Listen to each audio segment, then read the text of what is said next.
Hello, everyone. Welcome back to PrettyRealPersona. I am your host, Ariana Reese, and we're back, babies.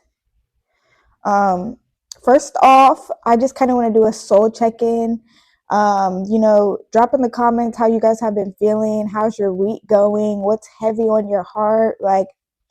Let me know, have you been taking care of yourself? Have you been in your journal bag, baby? Have you been in your mirror doing your affirmations? Have you been loving yourself, holding yourself, nurturing yourself in the ways that make you feel loved?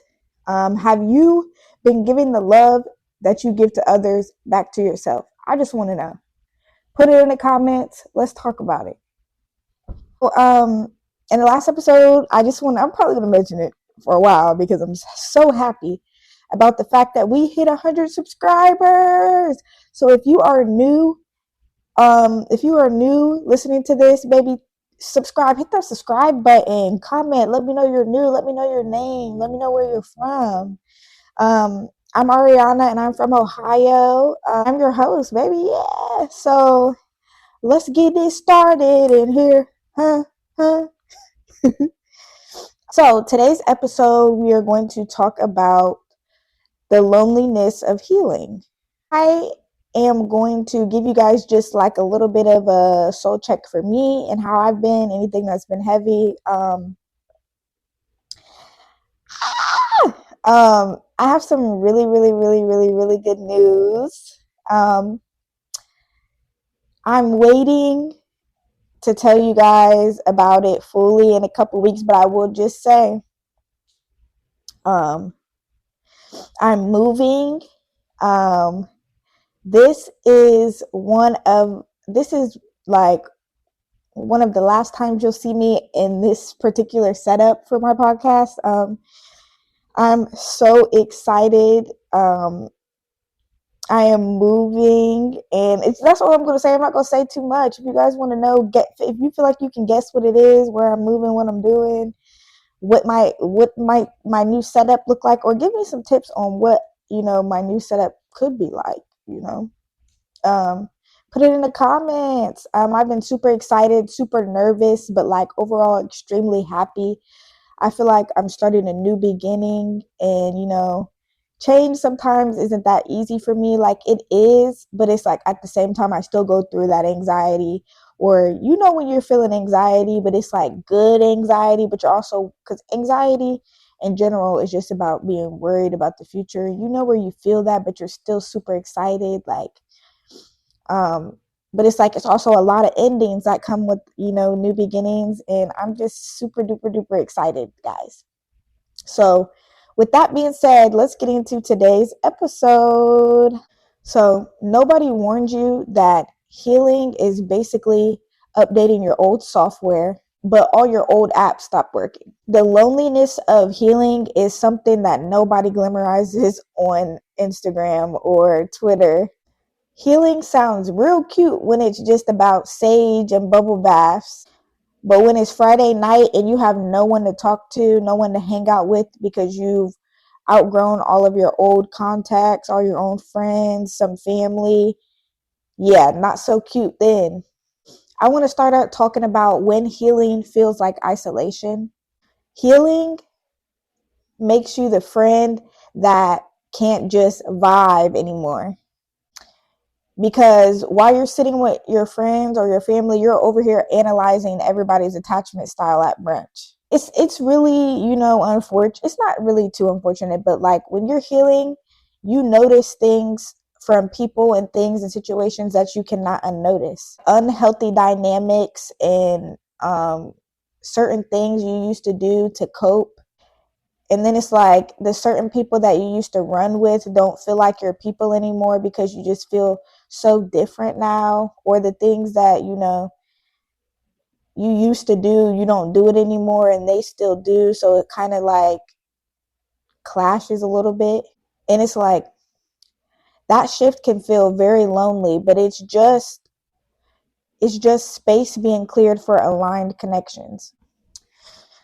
I will say, like, I feel like I've experienced like this like as you get older, I promise you, anybody who's young and watching this, as you get older, like you'll start to notice that, like, your friend groups and your friend groups or your friends, start to get smaller.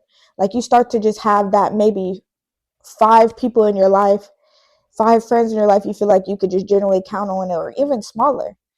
uh, as people, we go through so many different transitions in life, and we don't all go through them at the same time. So you could have friends going through so many different transitions. I personally have friends that are going through different transition, experiencing things that I've never experienced before, and me too, in my own ways. It's just like when you're healing, I feel like you're almost thrown into isolation, where it's like you're really forced to sit with yourself and really, get in there and learn yourself, and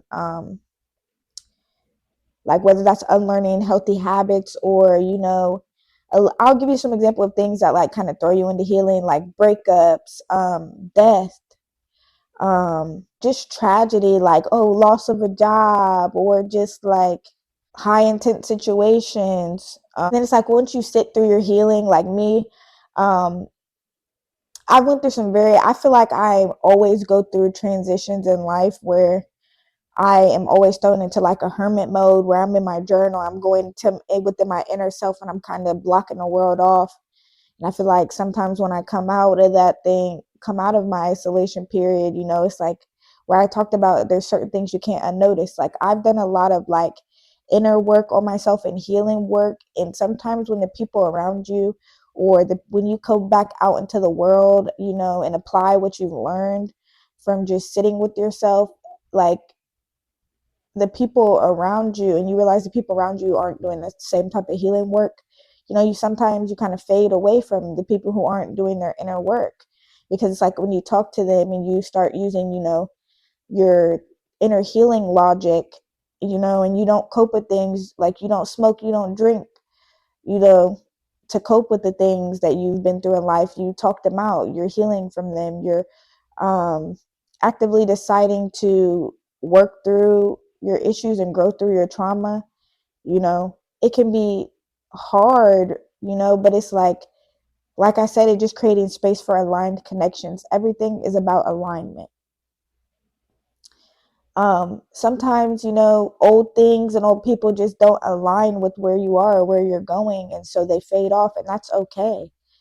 you know Not everybody is People are meant to be in your life for seasons, and some people teach us, love, some people teach us lessons, and a lot of times everyone in our life teaches us, is like basically a mirror to teach us about ourselves. And you really have to, like, once you really start to internalize that, you start to see life differently. Once you start to like completely do a deep dive into, like, okay, why am I this way, and you start to really dive deep, and you start to apply, like, oh well, I went through this as a kid, and ever since then I've just felt like this. That stuff really just changes you, and you learn that stuff through isolation. And um coming out of that, sometimes it's hard because you can't do the same things that you used to do, because you're just different now. And now I want to talk about the awkward gap season. Healing is basically a gap season where you're not who you used to be, but you also don't know who your new friends are yet. And this is the hardest part, the in between. Like you're not vibing with the old crowd, but the new crowd, like hasn't showed up yet. It's like waiting for your Amazon package of your soul family, but the delivery date says unknown. And that's where a lot of loneliness comes in. So it's like that's when you have to literally like put yourself, like figure out yourself to a T, to where it's like, I feel like the trick to finding your soul people or your soul connections is putting yourself out there, like new hobbies. Like say you want to get into Pilates, you want to get into yoga, start going to Pilates and yoga classes, and start, connecting with the people there in those spaces that are also, either, consistent in what you want to be consistent in, like gym, start talking to the people at the gym, I don't recommend people at your job, like, because it's like people at your job are not your friends. I'll tell you that. They can be cool, they're not your friends. Because it's like if it ever came down to a position between it's you and their job, baby, they're going to choose their own job. So I definitely say, like, finding your new hobbies and then finding people that are doing those hobbies too, joining a community. I feel like I'm moving and in my new beginning, that's something that's a huge thing for me. Like, I'm moving to a whole different city. So it's like, I know, like,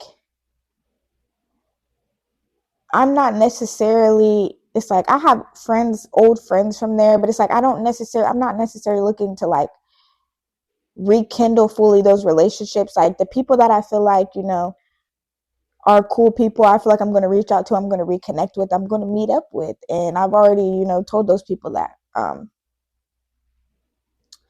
And so that's going to be pretty dope. But it's like, I'm looking forward to, like, meeting new people and building a community, meeting my soul family, and just putting myself out there unapologetically, just to, just to realign myself, and to keep growing and meeting people and experiencing people. And I think we all have a sense of we want to belong with something or someone. I think that, like, it's hard when, it's like you're going through weird transition in friendships, or it's like, don't really resonate with old friends anymore. And it's like you want to find new friends. It's really hard to, like, I feel like that in its own is something you have to heal from, because it's like sometimes you're being, spiritually pushed away from old friends, old connections. And it's like, that's okay. You have to leave those kind of situations with grace. So now I want to talk about, how do you sit with loneliness without losing it or losing yourself? Tip number 1, stop texting your ex because you're bored. That's not loneliness, that's regression. And baby, we're not going back. We came too far to go back. We're only going forward. We see forward. So here's how to normalize healing without spiraling. So it's just, normalize it. This stage is temporary, like, you won't always feel like this. And it's normal to feel like this. And you won't be the first to have felt like this, You are normal. You are human. This is a human part, a human experience. Try to channel it by journaling, creating, dipping into your creative, where you are creative at, leaning more into that. Move your body, like, try to work out, try to, walk, try to get fresh air, um, and move your body, because a lot of times we store, stuck energy in our body, and that kind of can keep us still. Um, because loneliness often has a message for you.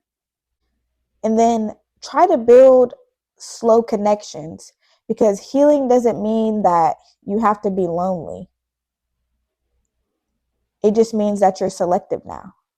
So yes, healing is lonely, but so is texting in group chats that you don't even like anymore.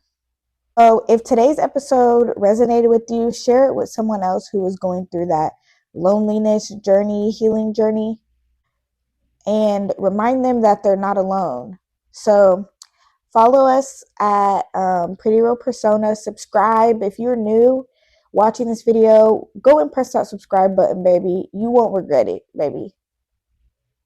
Because if you were attracted to this video or to this clip, baby, that means this podcast is for you. So I love you guys. Thank you for tapping in and tuning in to Pretty Real Persona. Bye.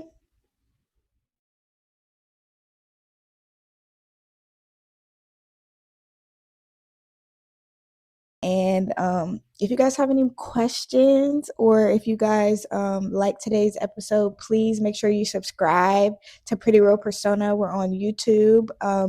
Like us, follow us on TikTok, Instagram. We're on that. We're on those social media platforms too. And leave a comment in the comments about, what you liked about today's episode, what topics you guys want me to speak on. If you want to see me add a guest, have some guests on, let me know.